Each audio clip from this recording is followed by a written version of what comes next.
It started with the unveiling of a 30-foot-high statue in front of the Union buildings, which were renamed the Nelson Mandela Ampitheatre. Debbye Turner Bell has more from South Africa.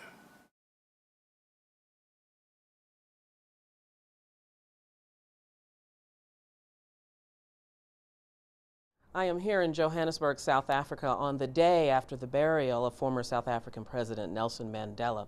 It's very fitting that on this day, December 16th, it is Reconciliation Day. And on this day, a new statue was unveiled at the Union buildings in Pretoria of the precious Madiba.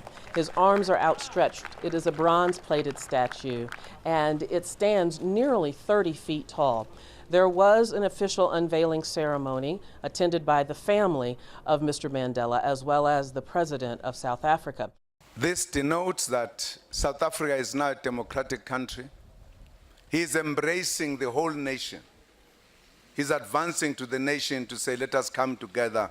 Let us unite. Well, here joining us to talk about the history and the significance of Reconciliation Day, as well as the future of South Africa, I am joined by Professor Adam Habib, who is Vice Chancellor at Wits University, as well as Justice Malala, a South African journalist. Welcome both of you to Arise America. Thank you so much for taking some time with us. Let's start with Reconciliation Day. This is a holiday that has been here for many years. It's not just because it's the day after the burial of Mr. Mandela. Let's start off with the history of this holiday. Where does it come from and what does it mean?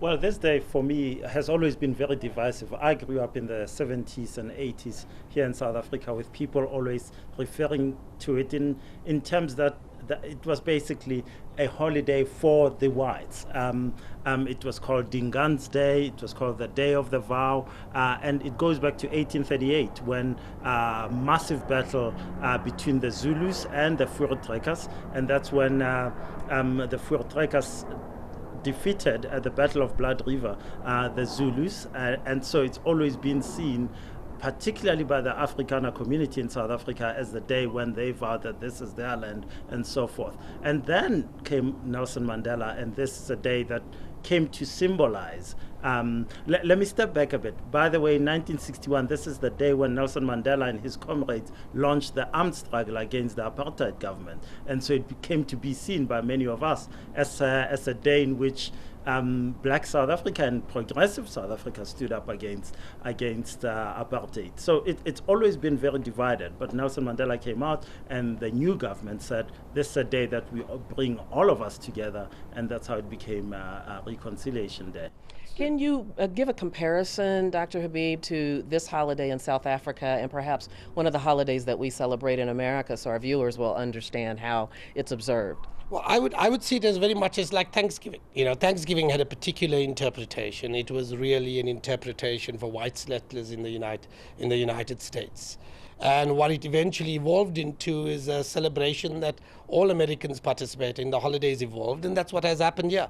There's a little of pragmatism associated with it as well. The new government of South Africa in 1994 didn't want to have too many holidays because holidays cost the economy money. So what they did is they took a traditional Afrikaans holiday, transformed it into a Reconciliation Day, which appeals to all of the population in the post-apartheid era, and you don't have to create a new holiday, which saves you a lot of money. That, if you like, some political philosophy, some strategic calculation, and the idea and the imperative of saving money all made December 16 being transformed into Reconciliation Day. And this is a day that the entire country is off, is that not right? Government buildings are closed, businesses are closed. That's right. It's a day where effectively all official institutions are closed. You will probably have supermarkets open these days. But if you were in South Africa 15, 20 years ago, even supermarkets would have been closed. That's now evolved into allowing at least supermarkets and restaurants to be open on the day. We do like a bit of a party, though. So, you know, generally you'll have government organizing a few events, particularly like today at the Union buildings, usually on the gardens and the lawns of the Union buildings. There'd be a concert, and, you know, one or two politicians always take the opportunity to give a speech. But it's a generally festive day when we try to also, I think lately it's become, you know, we've come a long way. 19 years of a democracy that is bumpy, but not many people in 1994 expected us to be celebrating 19 years and so forth of a non-racial and democratic South Africa.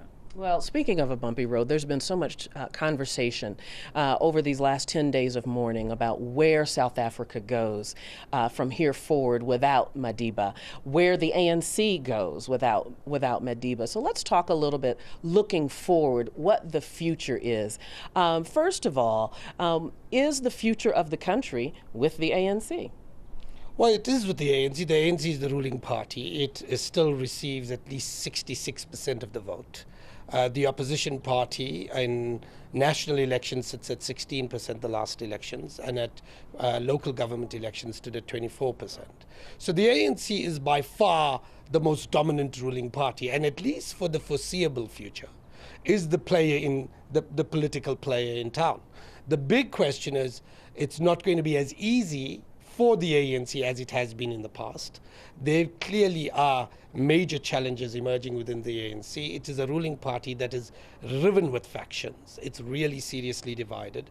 It has a president that is seriously has a legitimacy crisis, as you saw the booing in the memorial on Tuesday. And let me jump in there, Professor, because also I read in today's paper that the result of a survey said that, and I want to get the numbers right, 33% of those surveyed said that they were less likely to vote for the ANC over allegations about President Jacob's usage of public money to upgrade his home, and that 42% believe that he had abused the taxpayers' funds. So let me ask this question.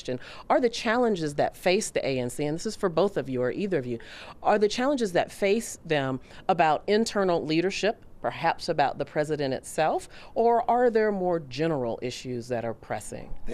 They both. The internal issues, because there is a crisis of leadership, there is a widespread perception in the society and within the ANC that the president has acted in ways that are either corrupt or unethical. And unethical bordering on corruption. But there are major challenges in the society as well. South Africa is a far better place than we've ever been. It's, in 1985, if we were having this conversation, we would be arrested. The public sphere is deracialized. I have a job and Justice have a job. We would never have imagined having these jobs 20, 25 years ago. However, it is also a society that has an enormous amount of inequality. Poverty we have, but we have inequality. And what inequality does is it polarizes society. It creates social pathologies like violent crime, violent service delivery protests. We had Americana, we have child and women abuse, you have drug culture, you have gangsterism, all of those things. And you're never going to be able to address that unless you address inequality, and that's the big challenge for the ANC. I think over and above the inequality, the unemployment and the rate of growth in this country, which exacerbates the problem that Professor Habib speaks about. We have a 25% unemployment in South Africa. That's just the people who answer to the statisticians that they have looked for a job in the past 4 weeks. Actually, our real unemployment is at 37%, because if you say, no, I haven't looked for a job in the past 4 weeks, you're not counted by the economists. So we have a 37% unemployment rate. 52.8% of our young people, that's people under 34, do not have a job. We're sitting with a massive, massive problem. If you take the unemployment problem, the inequality problem, the pathologies that Professor Habib speaks about, these are the real issues. And unfortunately, you talk about the ANC, that's where the leadership is supposed to come from. And President Zuma is not seen as the person to really take leadership on these issues. And in terms of the unemployment, and that's something that Americans can understand, we have a rather high, historically high unemployment rate since the Depression more than 50 years ago. What's the best approach, in your opinion? Is it about creating social programs that will put people to work, or the education? I've read a little bit about the state of education in South Africa. It's a combination of both. That's the point. In a lot of ways, you get jobs. You can only create jobs if the economy is growing. So you have to get growth going. But on its own, you can get growth going. You cannot. It doesn't automatically lead to jobs. 18 years of growth in our economy has led to growth. We've had growth for the last 19 years, bar one. But we haven't had sufficient employment, and that's partly got to do with the fact of education. 30% of our society are people who are unskilled or semi-skilled, which means the kinds of jobs that we have, they can't do. We have simultaneously an unemployment crisis, and a skill scarcity, because the guys who are unemployed can't do the kinds of jobs. So it's the combination of both that you've got to get actually working. And that's the big challenge. In schooling, we get 95% of our students, our grade ones, go to school. Our statistics are equal to Norway and Sweden. But what we do with those kids in the next 12 years is astounding. It's a travesty of justice. 50% of them will not finish school. Of the 50% will not finish school, only 1/3 will have the capacity to go to university. So we lose, if you like, out of 1.2 million students entering the system, we lose 1 million and only have 200,000 reaching university. That's no way to either get your economy growing or even to develop your economy. We are really out of time, but I want to end our conversation, Justice, if you will, on what you are optimistic about as you look toward the future for South Africa, briefly, if you can. You know, Debbie, Professor Habib once made an example. He said there are two things. There's the noise of politics and there's the institutions. I'm very proud of the institutions we've built in this country. You look at President Zuma and his party, the ANC, have been going for an institution here. We call them the Public Protector. It's led by a lady, Thuli Madonsela, who has absolutely investigated the house in Nkandla, stood up on principle, and is loved across this country. The judiciary still stands up. The institutions of state are holding up. And I think this is the key thing when one looks at South Africa.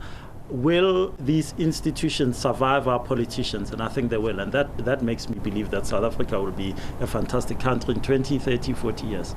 Justice Malala, Professor Adam Habib, thank you both. I really do appreciate it. Okay.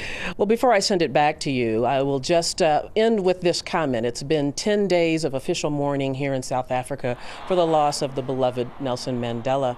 However, there has been celebration, and there has been memory, and there has been tribute, and there's also been controversy, from President Jacob Zuma getting booed at the public memorial to the misunderstanding of whether or not Archbishop Emeritus Desmond Tutu was invited to the funeral, to the villagers in Kunu feeling left out of the funeral when not allowed to attend under the tent at the actual funeral site. And now there is one last controversy, and that is whether or not the public will ever be able to view the actual burial site of Tata Madiba. I understand there are plans to build a garden and a museum, but the family has yet to make the decision of whether that site will be open for public viewing. So we will keep monitoring that.